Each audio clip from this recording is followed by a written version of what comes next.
How did we power this electric razor? From the solar. Yep, solar panels. Pretty cool, no? Yeah. Shaving on sun power. Even though we don't have much sun. Yeah, you have to be careful with power right now. It's been, well, there's a typhoon coming through. So it's been cloudy and rainy for the past 2.5 days, 3 days. As a result, 2 days ago, our system cut off at 6 p.m. So we have to be careful about power usage right now. Normally I do crypto mining with the solar, but no crypto mining right now, that's for sure. Because the miner takes about 300 watts. It's kind of interesting. The power adapter looks like a normal PC computer power supply, like a cord with a square box on it, except for that the box, yeah, so the box, the black box that's normally on a power cord for a laptop, it's like that, but about 6 times as big and heavy. Just to give some backstory on the next video, it's me driving the Pajero, and it's when we moved here, and the house, that one, actually didn't have walls. It was only the skeleton, the frame, the framing, no windows, no walls. I think it had a couple sheets of Hardiflex, which is like cement board, a couple sheets up, no door, or no, it did have a door at that point. So we had a roof, wall framing, and a door. Not even a kitchen counter.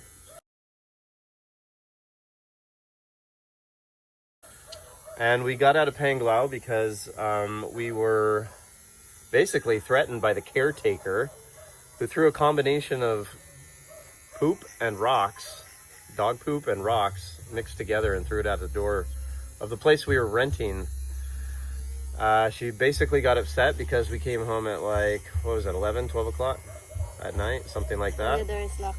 And the door lock system is works off batteries, and half the time those batteries fell out, and then it wouldn't work.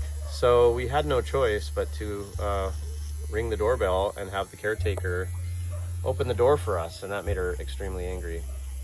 So in the end of the exchange, she basically said something about her family. We don't know who she knows, and you know, the typical routine. Bunch of threats basically. So she told us we have to move out, and I was more than happy to comply to this request. So what we did, I had already 2 weeks before packed up the Multipla with most of our stuff, and the rest of it I was able to cram in the Pajero. So we literally were able to empty the house that night. I think we were working until 4 or 5 in the morning, packing the Pajero. And we were gone the next morning. We loaded up every last thing we had into the Pajero.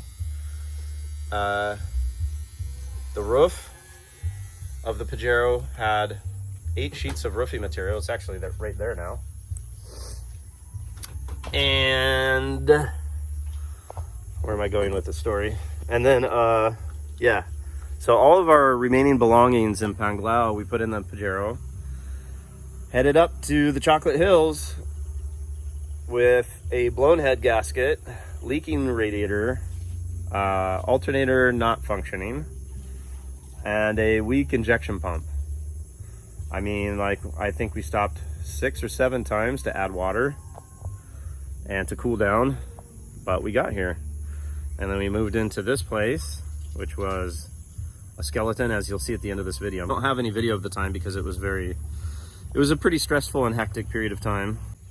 Yeah, and people have been asking why I didn't do any videos of the construction process.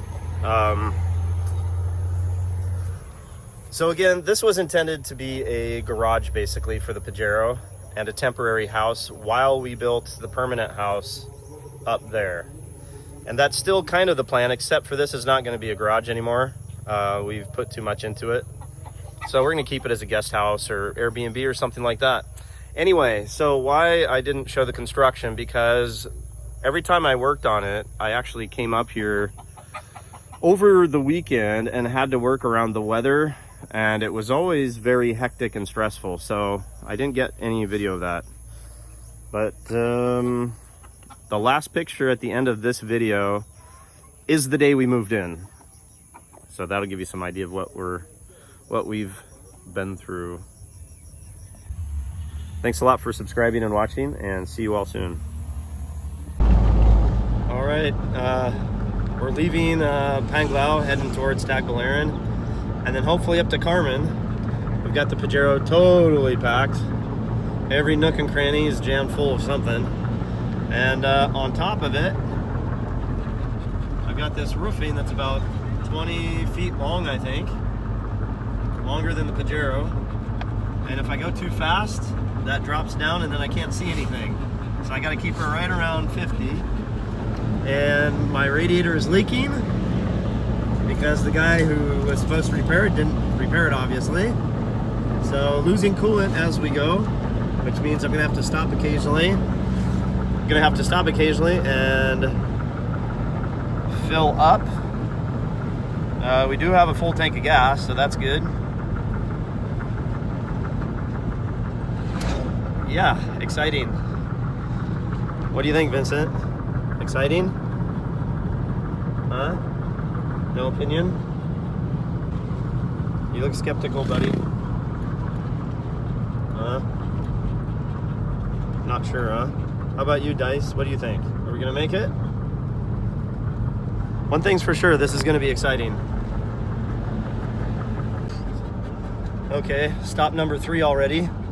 And I think we've gotten about maybe 40 kilometers. So we're doing about 17 kilometers per stop-ish. And yeah. I paid someone to fix the radiator. Got home, found it leaking, went back. He fixed it again. Still leaking. So definitely have to buy a radiator next. Before I do the head gasket. So that's coming up. Wow.